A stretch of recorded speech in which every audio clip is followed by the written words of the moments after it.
히브리서 13장 1절부터 8절까지의 말씀 저와 한절씩 교독하시겠습니다.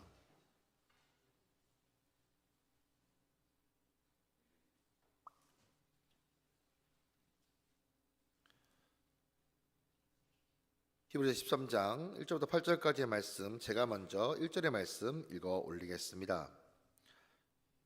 형제 사랑하기를 계속하고 손님 대접하기를 잊지 말라. 이로써 부지 중에 천사들을 대접한 이들이 있었느니라. 너희도 함께 갇힌 것 같이 갇힌 자를 생각하고 너희도 몸을 가졌은즉 학대받는 자를 생각하라. 모든 사람은 결혼을 귀히 여기고 침소를 더럽히지 않게 하라. 음행하는 자들과 간음하는 자들을 하나님이 심판하시리라. 돈을 사랑하지 말고 있는 바를 족한 줄로 알라. 그가 친히 말씀하시기를 내가 결코 너를 버리지 아니하고 너희를 떠나지 아니하리라 하셨느니라. 그러므로 우리가 담대히 말하되 주는 나를 돕는 이시니 내가 무서워하지 아니하겠노라. 사람이 내게 어찌하리요 하노라. 하나님의 말씀을 너희에게 일러주고 너희를 인도하던 자들을 생각하며 그들의 행실의 결말을 주의하여 보고 그들의 믿음을 본받으라. 예수 그리스도는 어제나 오늘이나 영원토록 동일하시니라. 아멘. 저는 오늘 본문의 말씀을 가지고 믿음의 성숙과 변화된 삶이란 제목으로 말씀을 전하겠습니다.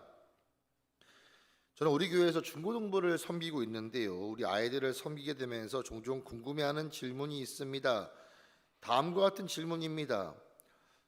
우리 아이들이 중고등부에서 신앙생활하면서 얼마나 은혜를 받고 또 얼마나 변화되고 있는가, 이런 질문을 종종 궁금해할 때가 있습니다. 아니, 정확하게 말씀드리게 되면 저는 제 자신의 믿음을 보면서도 늘 이것이 궁금해하는 것 같습니다.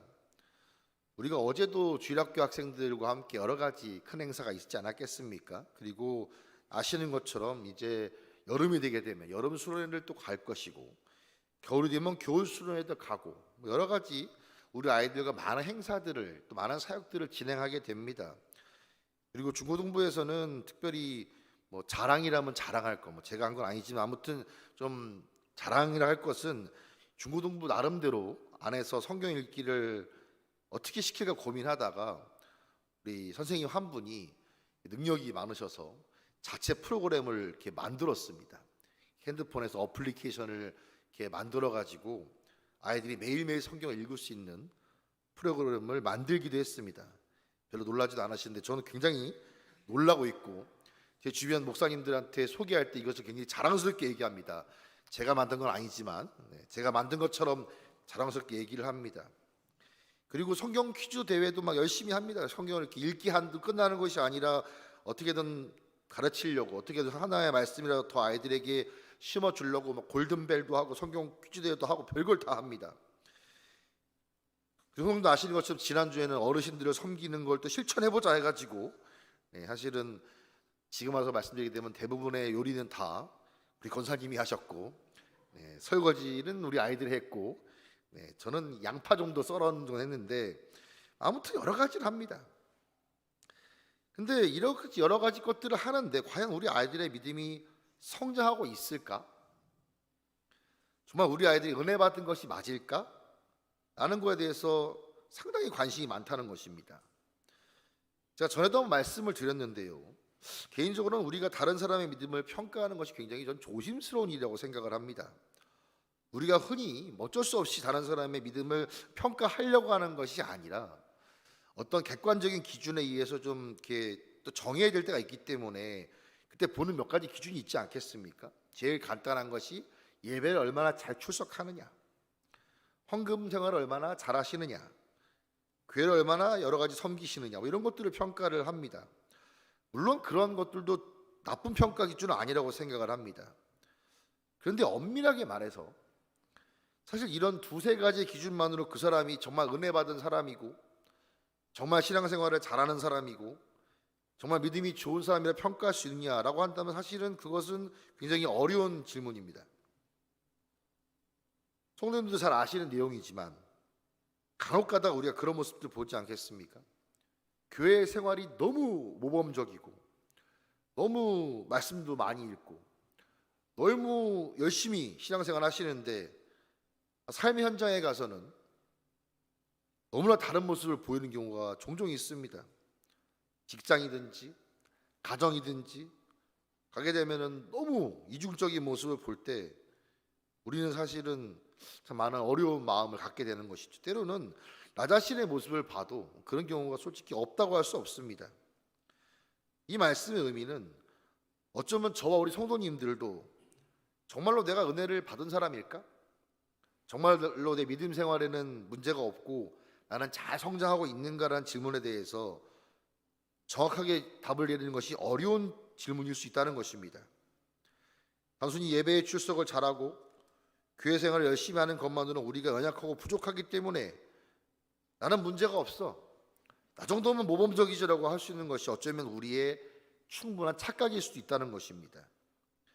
자, 그러면 우리가 무엇으로, 어떤 기준으로 나 자신의 믿음을 평가하고 봤을 때 내가 정말로 하나님의 은혜를 좀 그래도 아는 사람이라고 말할 수 있는가? 내가 얼마나 믿음이 성숙했는지를 좀 볼 수 있는가? 그것을 성경은 여러 부분에서 답을 주고 있는데 오늘 우리가 방금 읽어본 말씀이 그 중에 한 본문이라고 저는 믿습니다. 일단 결론을 미리 말씀드리게 되면요, 우리가 만약에 하나님의 은혜를 정말 알고 그 은혜를 받은 자처럼 살고 있고 내 믿음 생활이 잘 되고 있는지를 알고 싶다면 우리는 우리 삶에서 변화의 부분이 과연 얼마나 있는가?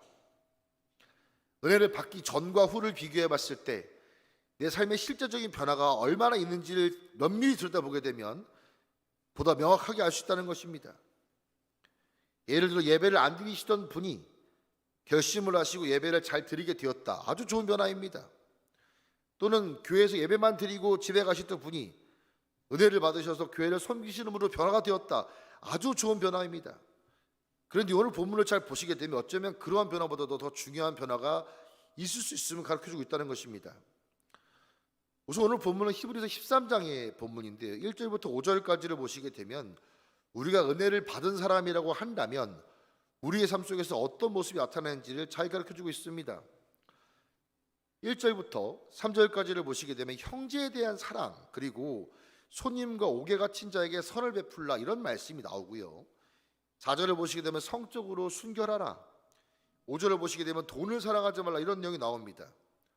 언뜻 보게 되면 이 말씀들이 다 각각의 가르침, 1절부터 3절까지는 형제를 사랑하라, 4절은 성적으로 순결하라, 5절은 돈에 대한 개념을 확실하게 정립하라, 뭐 이런 내용처럼 이렇게 다른 내용처럼 보이지만 이 세 가지의 공통점이 한 가지가 있다면요, 이 모든 내용들은 우리의 삶에서 가장 쉽게 드러나는 행위 중에 하나라는 것입니다.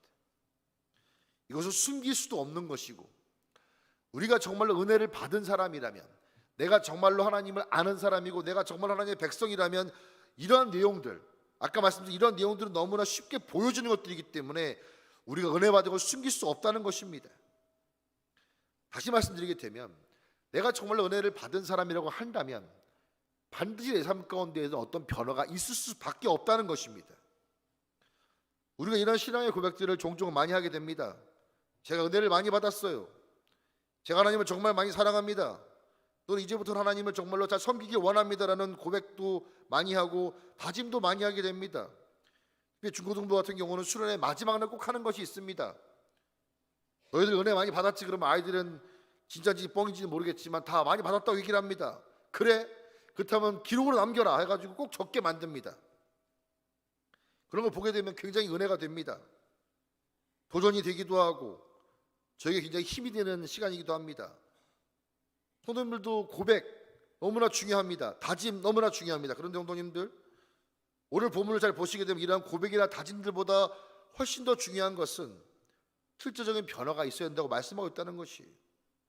그럼 어떤 변화가 있어야 될까? 우선 본문을 좀 깊이 들어가 보시면요, 1절에서 5절까지 나오는 실천 사항들의 내용은 형제 사랑, 성적으로 순결함, 돈을 사랑한 이런 내용들은 오늘날 시선으로 바라보게 되면 좀 해석에 오류가 있을 수 있습니다. 당연히 당시의 시대 상황 속에서 이 말씀을 해석해야 됩니다. 그렇다면 일단 히브리서가 어떤 배경에서 쓰여진 말씀일까? 자료를 몇 개 보다 보니까 히브리서의 배경은 신약 시대에 있었던 초대교회 가운데에서도 가장 박해가 극심했던 시대 가운데 쓰여졌다고 흔히 알려져 있습니다. 따라서 방금 말씀드린 여기서 말하는 형제를 사랑하라, 옥에 갇힌 자를 돌보라, 이런 것들의 의미는 오늘날 우리가 바라보는 이 수준보다 훨씬 더 깊은 수준이라는 것입니다. 우선 이 당시에는 신앙생활하는 자체가 굉장히 어려웠던 시대였었습니다.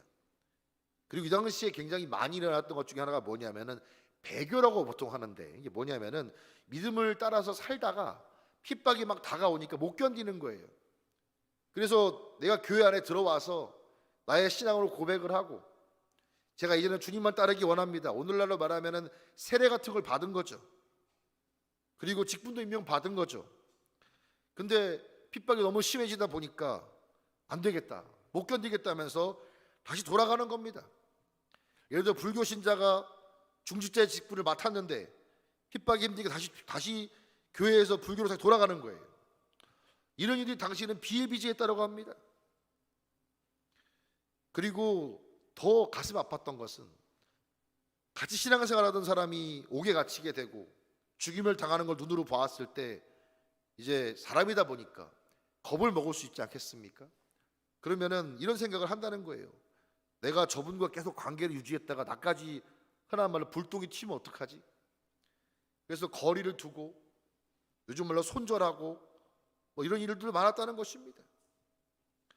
이런 상황 가운데에서 형제를 섬겨라, 옥에 갇힌 자를 돌보라 한다는 것은 오늘날 우리의 시선을 봤을 때보다 굉장히 어려운 말씀이라는 것입니다. 우리가 성도님들 가운데에서 교제를 하실 때 마음이 잘 맞는 분들이 있으실 겁니다. 제가 개인적으로 우리 교회의 자랑이라고 한다면 저는 우리 교회가 굉장히 화평한 교회라고 믿습니다. 별로 아멘 안 해주신 것 같은데, 저는 그래도 우리 교회가 화평함에 정말 선두주자라고 확실하게 믿습니다. 왜냐하면 어제도 이렇게 큰 행사를 했는데, 보통 그런 행사를 저도 다른 교회에서 많이 했지만 그럼 보통 이렇게 약간 갈등도 좀 있을 수도 있고, 끝나고 막 이렇게 약간 틀어지는 경우도 있고, 좀 큰 소리도 왔다 갔다 하는 경우도 종종 있는데, 어제도 우리 교회 성도님들 봤더니 너무나 화평하게, 너무나 사랑하면서 배려하면서 하시는 것도 봤을 때 참 우리 교회가 화평함이 자랑이 아닌가라고 생각을 하게 됩니다. 사실은 교회 안에 있으면서 이렇게 마음에 맞는 성도님들 사랑하는 것, 사실 어쩌면 그건 별로 어려운 사랑은 아닙니다.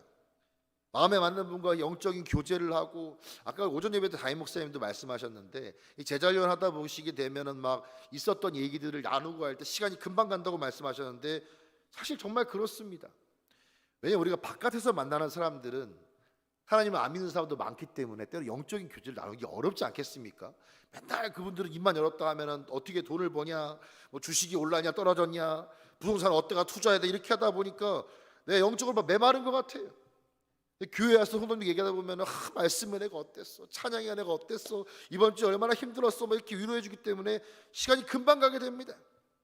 다시 말해서 내가 같은 교회 안에서 마음이 맞는 분을 사랑하는 것, 이건 전혀 어려운 사랑이 아니라는 것입니다. 성도들, 근데 만약 이런 상황이면 어떻게 될 수 있을까요? 성도들 만약에 가정을 했을 때, 제가 목사로 살고 있는데 제가 갑자기 어려움에 처해서 길거리에 나앉게 됐습니다. 이럴 때 아멘 하시면 안 됩니다. 그래가지고 어려움에 처해가지고 가난의 극한에 처하게 된 거예요. 그래서 하루는 제가 어떤 권사님네 집 앞에 이렇게 가가지고 문을 두들겨서, 권사님 정말 죄송한데 제가 갑자기 길거리에 나앉게 됐습니다. 저랑 저희 가족들을 좀 며칠만 받아주시면 안 될까요? 라고 한다면은 받아주시겠으면 안 받아주시겠습니까? 반응이 괜히 여쭤본 것 같은데, 네. 아, 모텔을 잡아주신다고요? 아, 네, 그것도 감사합니다. 네.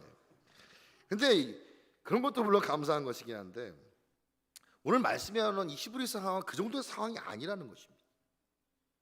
참고로 이 당시 가운데에는 어떤 이 사역을 할 때, 전도를 하거나 뭐 이렇게 신방을 가거나 할 때 계획하고 가는 시대가 거의 아니었다고 합니다. 우리가 어제도 꿈앞에라는 큰 행사를 했는데, 이런 큰 행사를 하게 되면 교회에서는 당연히 계획을 철저하게 짭니다. 예산도 철저하게 짭니다. 물론 항상 오버될 때가 있지만 그래도 어쨌든 철저하게 짜고 애를 쓰고 또 애를 쓰고, 시뮬레이션이라고 하죠. 그때 상황을 벌어진 일들을 계산하고 작년에는 어떤 일이 벌어졌었지, 아 이것이 문제였어 하면서 계획을 철저하게 합니다. 오늘은 그렇게 사역을 하는데, 성도님들 이 당시에는 그런 상황이 아니었다는 것이에요. 왜냐하면 아까 말씀드렸지 않겠습니까? 이 당시에는 신앙의 핍박이 하도 많았던 시절이기 때문에 전도하러 가다가 붙잡혀서 가기도 하고, 지난주에 같이 예배드린 성도님들이 이번 주에는 안 나오셨어요. 왜 그러냐 봤더니만 이미 순교 당하신 거예요. 뭐 이런 일들이 비일비재했다는 것입니다. 따라서 이 당시 가운데에는 이 신앙생활하던 성도님들이 흩어지는 경우도 너무나 많았다는 것이에요. 어떤 교회가 있는데 지난주까지 멀쩡했는데 이번 주에 발각이 돼가지고 다 흩어져 버린 겁니다. 근데 갑자기 어느 날 나는 처음 본 성도님인데 이 문을 두드립니다. 와가지고 얘기를 하는 거예요. 저 혹시 그리스도인이 아니신가요?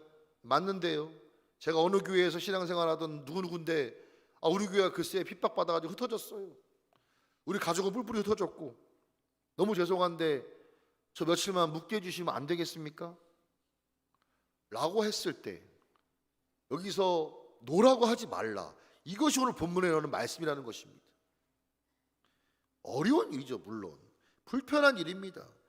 그 사람이 누군지 안다고. 그러니까 내가 평소에 늘 교제하고 형제처럼 지내고 내가 자매처럼 지내고 특히 우리 교회처럼 이렇게 어렸을 때부터 지내시는 분들이 많아가지고 너무 잘 아시는 그런 분들을 집에 초대하는 것이 아니라 오늘 처음 보는 사람인데 이런 손님임에도 불구하고 만약에 섬겨야 될 상황이 있다면 버리지 말고 나랑 모르는 사람이니까 그냥 가쇼 이렇게 하지 말고 도와주라는 것입니다.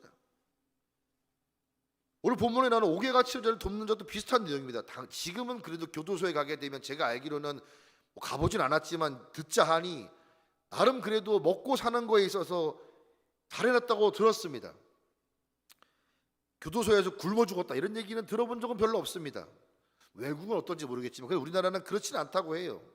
또 어떤 분은 제가 이렇게 예전에 알던 분들 가운데 이렇게 한번 갔다 오신 분의 얘기를 들어봤더니만 저한테 뭐 가라고 이렇게 권면하는 건지 모르겠는데 이렇게 얘기도 합니다. 그 며칠 지내다 보니까 말이야 또 마음 많은 사람 있으면 재밌어. 저보고 뭐 어떻게 하는지 모르겠는데 아무튼간에 이렇게 막 얘기도 해줍니다. 근데 성도님들 이 당시의 감옥은 그런 상황이 아니었다는 거예요. 여기서 왜 옥에 갇힌 자를 돌보라고 나와 있을까요? 이 당시에 감옥에 갇히면요 굶어 죽는 일이 다반사였다는 것이에요. 이 당시엔 인권이 그렇게 발달한 시대가 아니었기 때문에 옥에 갇히면 굶어 죽던 맞아 죽던 병에 죽던 간에 형기를 마치기 전에 아니 이건 구속 상태도 아닌데 그냥 어느 날 잡혀 들어갔는데 죽어 나오는 경우가 흔했다는 것입니다. 그리고 제 결정적인 거는 이런 사람을 가서 도와줬다가 죄인으로 몰려가지고 소대를 당한 일도 비일비재했다는 것이에요. 성도는 그런데 여기서 뭐라고 말씀하고 있습니까? 이러한 어려움이 따른다 할지라도 이러한 괴로움이 따를 수 있을지라도 위험성이 있을지라도 버리지 마라. 섬기기를 포기하지 마라. 이것이 바로 오늘 본문에 말씀하고 있던 말씀이라는 것입니다. 이것이 무엇을 말씀하고 있을까요? 오늘날 우리에게 적용이 된다면요 우리가 정말 은혜를 받은 사람인지 안 받은 사람인지를 평가하는 기준 가운데 한 가지가 무엇이냐면 내가 얼마나 섬김을 잘할 수 있느냐라는 것입니다. 특별히 이 섬김의 단계는 방금 말씀드린 것처럼 내가 원래 사랑하는 분, 내가 원래 잘 알던 분, 눈빛만 봐도 막 사랑이 샘솟아오르고 그 목소리만 들어도 나는 3시간씩 같이 교제하고 이런 분 말고 잘 알지도 못하고 때로는 밉고 때로는 마음에 안 맞고 왜 저런 분이 나랑 같은 교회야, 왜 저런 분이 나랑 같은 부서야, 왜 저런 분이 우리 구역이야 라고 할 만한 분이 있을지라도 섬기고 사랑하기 위해서 애쓰라는 말씀인 것입니다. 4절을 보시게 되면 성적인 순교로 나와 있는데 이것도 참 이 당시 문화를 보시게 되면은 오늘날 상황과 많이 다릅니다. 일단 이 당시에는 매춘이나 성매매가 너무나 당연했던 도시였었습니다. 그리고 이 당시 자료를 보게 되니까 좀 충격적이었던 게 지금은 그래도 제가 지금 중고등부를 섬기고 있는데요 중고등부 아이들이 저한테서 이런 말 한 적을 한 번도 들어본 적이 없습니다. 목사님 제가 얼마 전에요 글쎄 클럽에 갔다 왔어요. 제가 얼마 전에 성매매업소를 다녀왔는데 좋습니다 뭐 이런 말을 들어본 적은 한 번도 없습니다. 우리 교회는 당연하고 다른 교회도 아직까지 그런 정도의 가슴이 이렇게 막 마음이 큰 청년은 본 적이 없습니다. 근데 성도님들 제가 자료를 보니까 이 히브리서가 기록된 시대 가운데는 이게 너무나 당연하고 너무나 흔하다 보니까요 지금으로 말하면 청소년들도 마치 요즘 PC방 드나들듯이 또 게임방 들어듯이 성명업소를 가서 이용하는 것이 흔했다는 것이에요. 근데 4절 말씀은 뭐라고 말씀하고 있습니까? 너희는 그러지 마라. 주위에서 어떤 문화가 있든지 간에, 주위에서 어떻게 살든지 간에 상관하지 말고 너희는 오로지 하나님의 말씀을 지키면서 따라가라. 그것이 순결이다, 이렇게 말씀하고 있다는 것입니다. 이와 같은 말씀이 오늘을 살아가는 우리에게 은혜 받은 자는 무엇이라고 말씀하셨습니까? 우리가 정말 은혜 받은 사람인지 아닌지를 알고 싶으시다면, 내가 정말로 은혜 받은 사람인지를 궁금하시다면 다른 어떤 것이 아니라 내가 얼마나 변화된 삶을 실제 살고 있는지, 말씀이 내게 선포되었을 때 은혜 받고 감동받고 듣는 것으로 끝나는 것이 아니라 나의 삶 가운데 얼마나 구체적으로 변화되고 있는지를 살펴야 된다는 것입니다. 저는 소망합니다. 성도님께서 변화된 삶을 살아가시는 모두 그러시기를 간절히 소망하겠습니다. 이렇게 설교를 하고 나면 성도님들 저한테 이렇게 말씀하시고 싶으신 분이 많으실 겁니다. 목사님, 저도 그렇게 살고 싶은데 잘 안 됩니다, 쉽지 않습니다 라고 저한테 말씀하고 싶으실 수 있어요. 저도 그 마음이 무엇인지 너무나 잘 압니다. 개인적인 설교를 준비하다가 이 말씀을 묵상하는데 본문이 길지도 않잖아요. 오늘 아침에 교회 이렇게 오면서 설교를 다시 이렇게 곱씹어 보는데 제 마음에 팍 찔리는 게 있었어요. 오늘 본문 가운데 성적으로 순결하라, 이거는 그렇게 찔리지 않았습니다. 섬김, 이것도 뭐 너무 잘하는 건 아니지만 그래도 뭐 그렇게 부끄럽진 않았는데 돈을 사랑하지 말라, 여기서 마음이 찔리더라고요. 왜냐, 저도 저를 보니까 돈을 싫어하진 않더라고요. 얼마 전에 아내랑 대화했던 기억이 떠올랐습니다.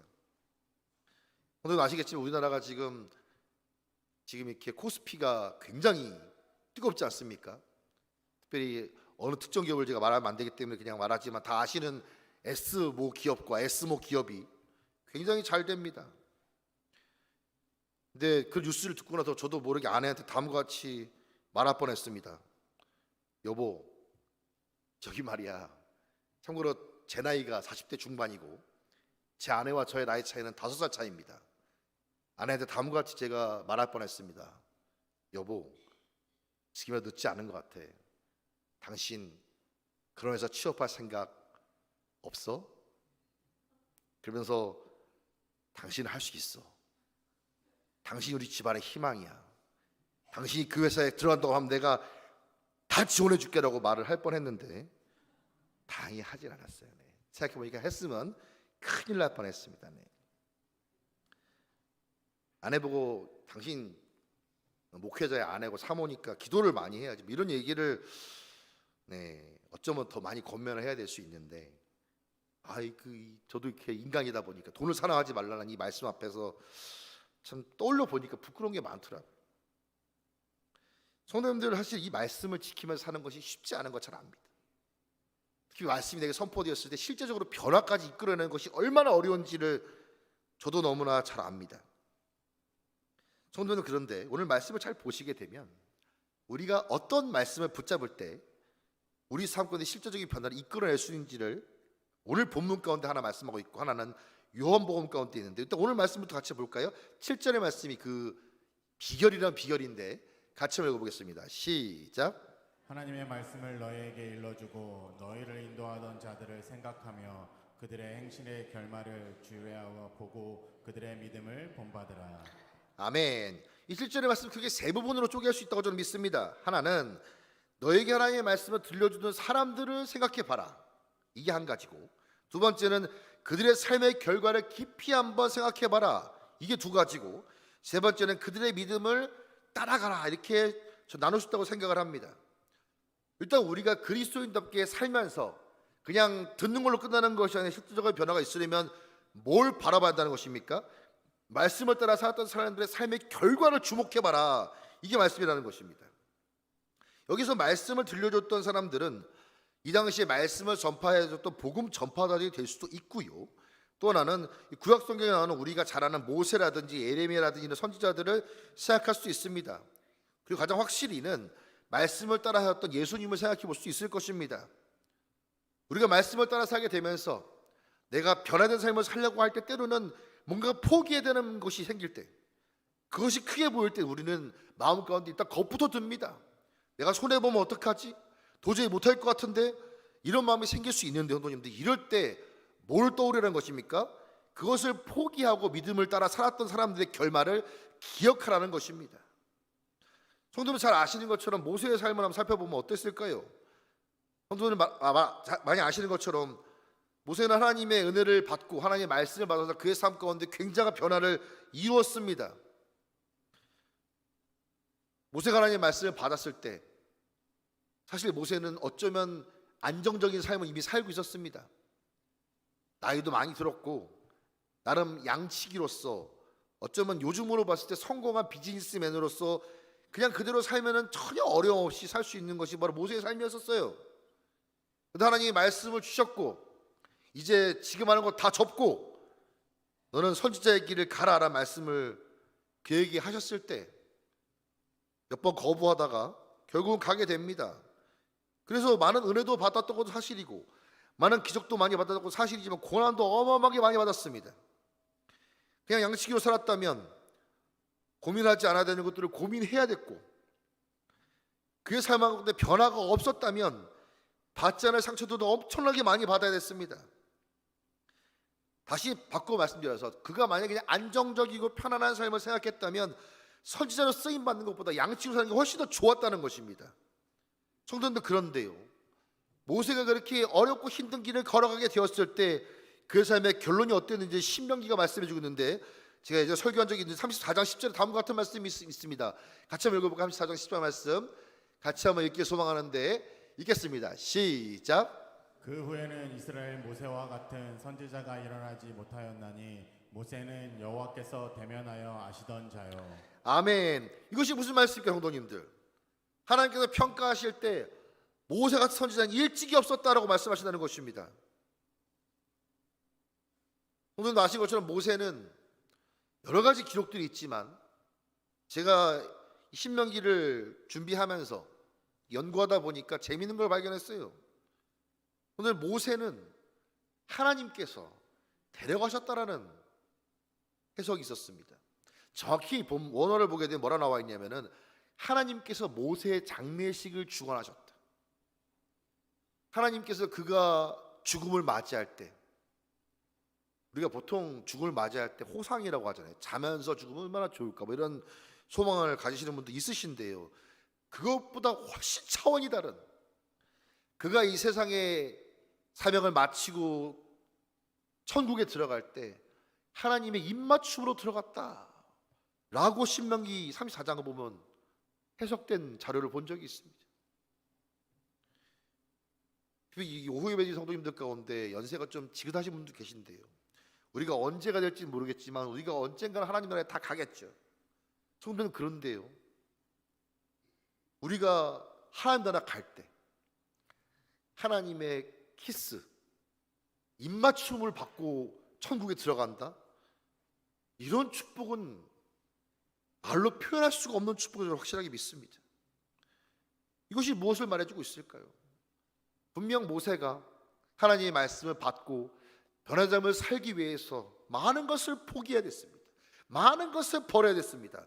좀 더 오늘 본문 건데 근접해서 말씀드리게 된다면 형제를 섬기는 것, 이 당시 형제를 섬기는 것, 어쩌면 목숨을 걸어야 되는 일이었을 것이고 핍박을 당연히 감수해야 되는 일이었을 것이고 어려움 눈앞에 두고 있지만 그래도 해야 되는 것이었습니다. 어려운 일이죠. 어려운 순종 맞습니다. 당시에 성적으로 순결한 것, 사람들의 놀림을 받아야 할 수 있고 따돌림을 당해야 할 수 있고 어려운 길을 걸어가는 것이 맞습니다. 돈을 사랑하지 않는 것, 이건 지금도 마찬가지인데요, 다른 사람들 다 돈을 벌기 위해서 더 많이 갖기 위해서 애를 쓸 때 우리는 있는 줄을 족하게 알며 가난하면 가난한 대로, 좀 부하면 부한 대로 자족하는 삶을 살아가는 것, 어쩌면 하나님 안 믿는 사람들이 우리를 봤을 때 너무 어리석게 바라볼 수 있을 것입니다. 성도는 그런데요, 우리가 이렇게 변화된 삶을 살아갔을 때 무엇을 준다는 것입니까? 하나님이 책임져 주시는 말할 수 없는 축복이 있다는 것입니다. 할렐루야. 성도는 소망합니다. 성도님께서 은혜 받은 사람으로서 이와 같은 변화된 삶을 꼭 살아가시는 모두가 되시기를 간절히 소망하겠습니다. 이것이 첫 번째고, 두 번째는 오늘 본문 가운데 있는 것이 아니라 우리 예수님의 말씀 가운데 요한복음 15장을 보시게 되면 너무나 설명을 잘하신 말씀이 있는데 같이 한번 읽어볼까요? 시작. 나는 포도나무요 너희는 가지라. 그가 내 안에 내가 그 안에 거하면 사람이 열매를 많이 맺나니 나를 떠나서는 너희가 아무것도 할 수 없음이라. 아멘. 우리의 삶에서 믿음의 열매는요, 성도님들, 우리가 노력하고 애쓰는 것도 분명 중요한 위치를 차지합니다.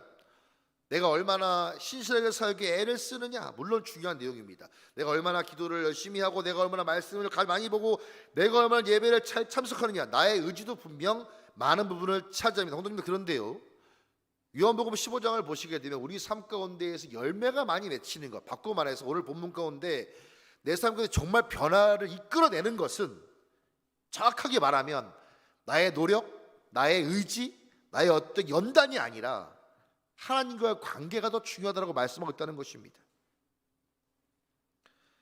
우리 삶 가운데에서 하나님과의 관계가 얼마나 풍성하게 있을 수 있을 때 그 관계를 통해서 주어지시는 영적인 양식, 그 은혜가 나의 삶을 자연스럽게 바꾸고 논다는 것입니다.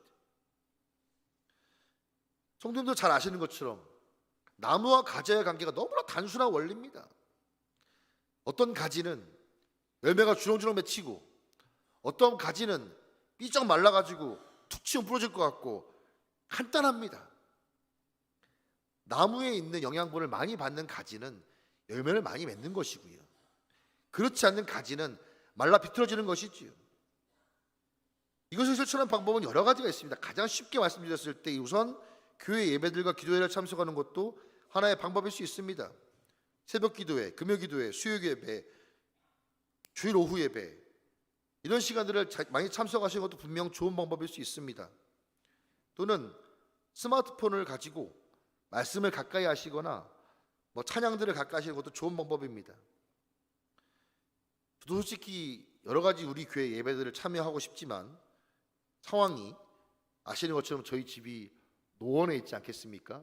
우리 교회는 관악구에 있고, 그러다 보니까 새벽에 오고 싶어도 오기가 굉장히 어렵습니다.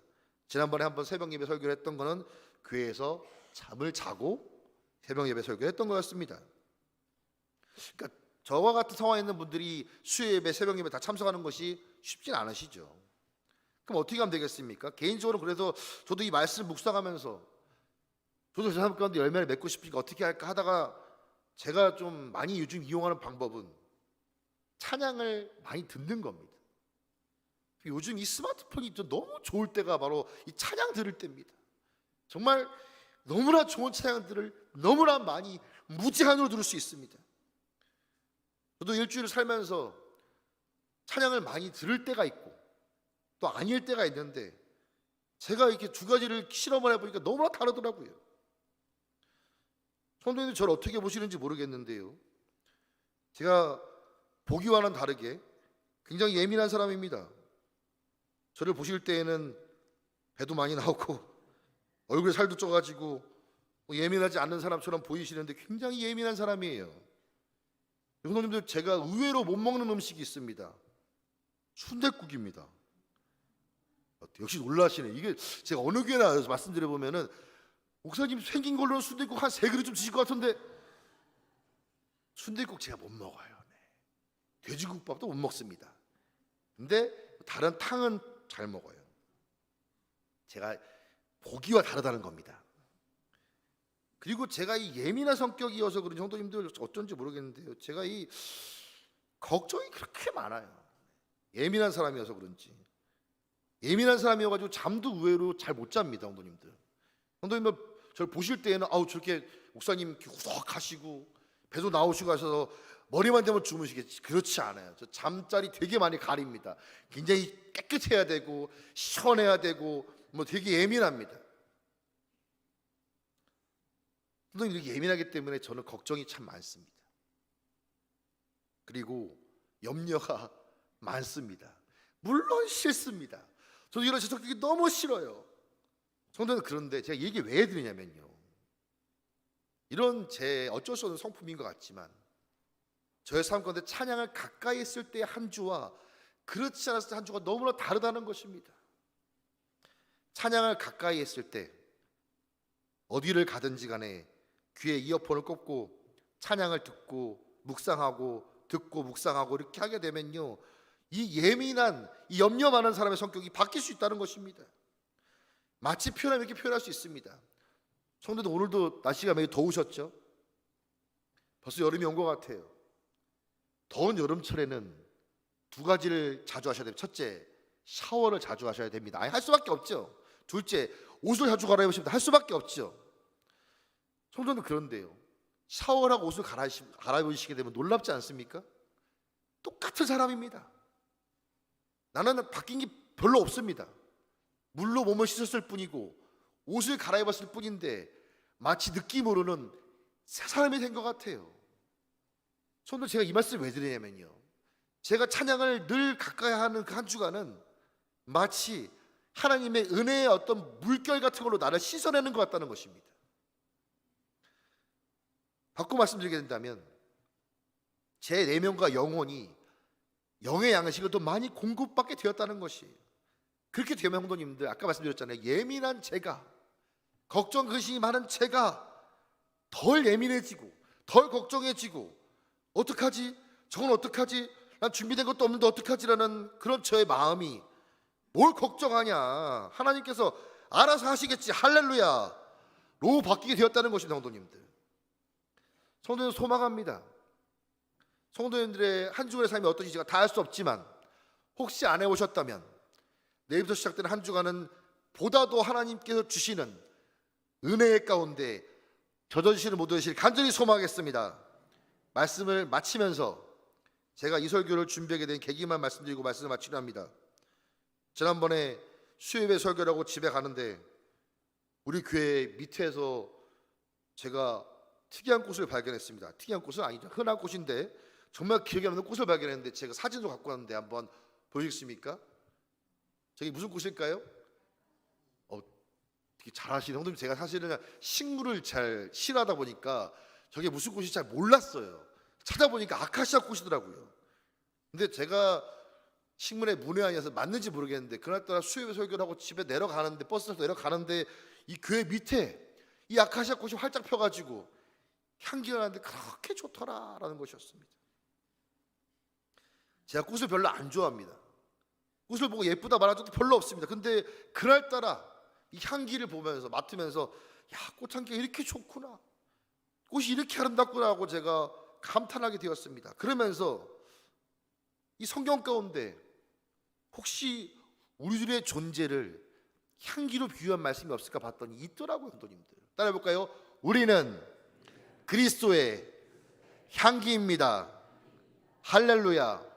우리 삶 가운데 변화된 모습이 많이 있을 수 있을 때, 그 변화된 모습은 반드시 우리 주변 가운데 예수님의 향기를 바랄 수밖에 없습니다. 그리고 그 향기를 맡는 사람들이 우리를 보고 이야기할 것입니다. 그 향기는 어디서 나오는 것이요? 그 향기 어떻게 만드는 것이요? 라고 했을 때 좋은 향수가 아니라 하나님의 은혜가 나를 바꾸었습니다.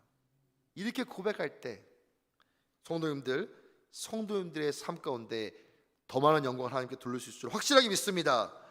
그런 모두가 되시기를 주님의 이름으로 간절히 축원하겠습니다.